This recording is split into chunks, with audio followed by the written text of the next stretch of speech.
Welcome students to the second part of the digestive system through the 28th lecture of biology. In this we'll be discussing about the various digestive glands which are associated with the alimentary canal. These digestive glands, they are releasing certain secretions which are containing enzymes, and they are poured into the alimentary canal wherever they are required through the ducts. That is why these digestive glands are also called as the exocrine glands. They are salivary glands in the mouth, the gastric glands in the stomach, the pancreas, liver with the gallbladder associated with the duodenum, and intestinal glands in the ileum part of the small intestine. Firstly, we'll be discussing about the salivary glands. There are three pairs of salivary glands which are opening through ducts into the buccal cavity, and they release saliva. The saliva, students, it is a viscous, a transparent, slightly alkaline fluid which is containing mainly water, electrolytes as salts, mucus, and two enzymes, that is salivary amylase and maltase. The three salivary glands, let's see what are they. The very first is the parotid gland, which is regarded as the largest salivary gland, and it is present just below the pinna of the ear, one on each side. Now this parotid gland, it produces saliva which is containing mainly watery secretion with enzymes. The second is the submaxillary or submandibular glands, which is located towards the back and the inner side of the lower jaw. uh, this is also releasing saliva, but it is containing a mixture of mucus and watery secretion.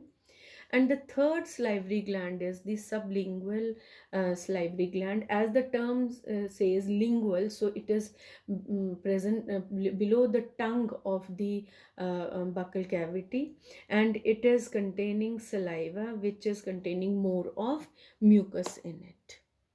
Now, students, what this saliva is performing, whatever food is being masticated and chewed in the buccal cavity, the food particles, they are moistened and they are binded up together along with the mucus of the saliva into the component called bolus, so that it can be swallowed easily through the esophagus.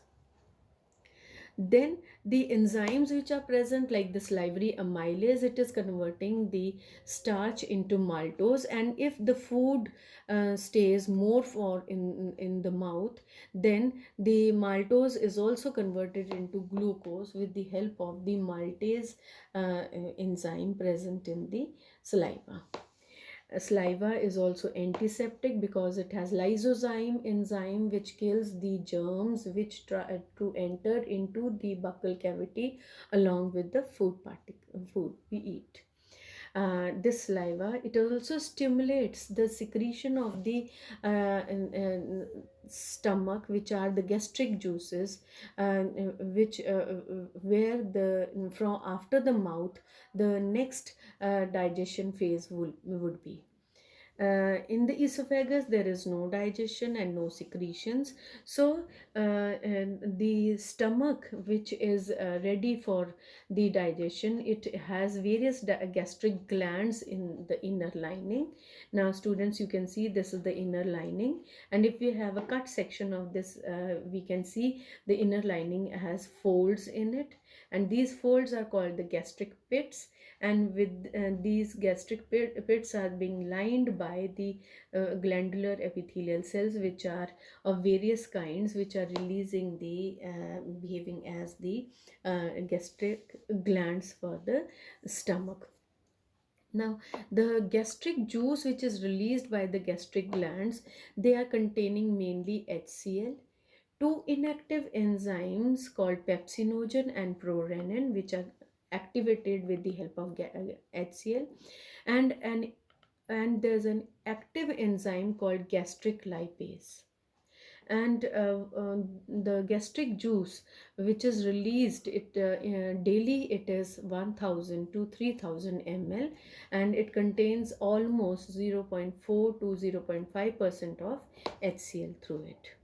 The next gland is the pancreas. This pancreas, students, is the one of the important glands which are pouring the secretions in the duodenum. It is a triangular leaf-like gland which is having many lobes in it. And this pancreas is actually present below the stomach. Here's the stomach, and then below the stomach, it is the pancreas is present, embedded into the C-shaped loop of the duodenum. Now, students, pancreas is regarded to perform dual nature. Now, how it is? It performs the exocrine part also, and it performs the endocrine part also. For the exocrine part in the pancreas, there are acini cells which are producing pancreatic juice, and this pancreatic juice is containing various enzymes like amylase, trypsin, lipase, which are helping in digestion of food in the duodenum. And in the endocrine part, it has special set of cells, the islet of Langerhans, which are responsible to produce hormones like insulin and glucagon.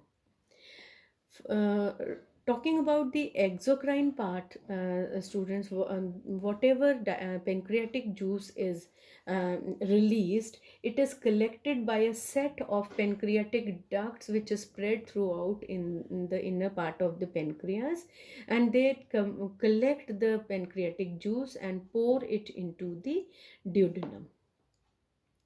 Next part which is associated with the duodenum is the liver. Liver is the largest gland in the human body, students. It is reddish brown in color, weighing around 1.5 kg, and it is present on the right side of the abdominal cavity, just below the concavity of the diaphragm. Liver, it is consisting of two lobes, larger right lobe and smaller is the left lobe. And inside it is lined by the cells called the hepatic cells, which are responsible to produce the bile juice. And this bile juice, which is carried from and collected from the liver through hepatic ducts of both the left and the right side, are collected and passed to the common hepatic duct and then sent towards the gallbladder through a cystic duct. And this gallbladder, if we talk about, gallbladder is an ovoid sac which is embedded in one of the other lobes of the liver, and storing the bile juice in it. Talking about bile juice, it is a yellowish green fluid which is alkaline in nature, and it is alkaline because it consists of salts like sodium carbonate and sodium bicarbonate. Apart from these two salts, it has two more salts called sodium glycolate and sodium taurocolate, which have an important role to play in the bile juice. The apart from the salts, for the composition of bile, there are two pigments also, like biliverdin and bilirubin. These two pigments, how are they formed? Whenever the liver is helping in the breakdown of the worn out cells, RBCs, hemoglobin is broken down to form the bile pigments. Now, what is this bile doing? One of the most important role is that it is imparting, the biliverdin and the bilirubin, they are imparting color to the bile juice as well as imparting color to the fecal matter. Apart from this, the bile juice is neutralizing the acidity of the chyme, the partially digested food which is coming from stomach towards the duodenum. It is also preparing the alkaline medium in the duodenum, so that the action of the pancreatic and intestinal juice can be performed. And the larger fat drops, they are broken down into smaller droplets with the help of bile by the phenomena called emulsification of fat, so that after the breakdown, it increases the surface area of the fat droplets, so that the action of enzymes on the fats can be easily performed. Bile also is checking and the growth of bacteria and preventing the putrefaction of food which is present in the duodenum. So students, you can see very carefully that at in the mouth also, in the stomach also, and now in the duodenum also, there are different substances which are helping in the check of the growth of bacteria. Apart from it, a large amount of water content is added to the food which is being digested with the help of bile. Various metabolic wastes, they are also eliminated from the bloodstream and added into the bile so that they can be released out. Uh, this excretory substance, which is as metabolic waste, is added to the blood to the bloodstream, and the bile, which is not having any digestive enzyme, is making and distinguishing the bile juice from the other digestive substances and the digestive juices which are being released into the alimentary canal. Now we have seen that pancreas, liver, gallbladder, they are associated with the duodenum. Let's see how they are associated through tubes called the ducts. The ducts are the hepatic tubes related to the liver, the common hepatic duct, which is passing the bile from the hepatic ducts towards the cystic duct, the cystic duct which is associated with the gallbladder, and then a common bile duct passing from the gallbladder and liver towards the duodenum.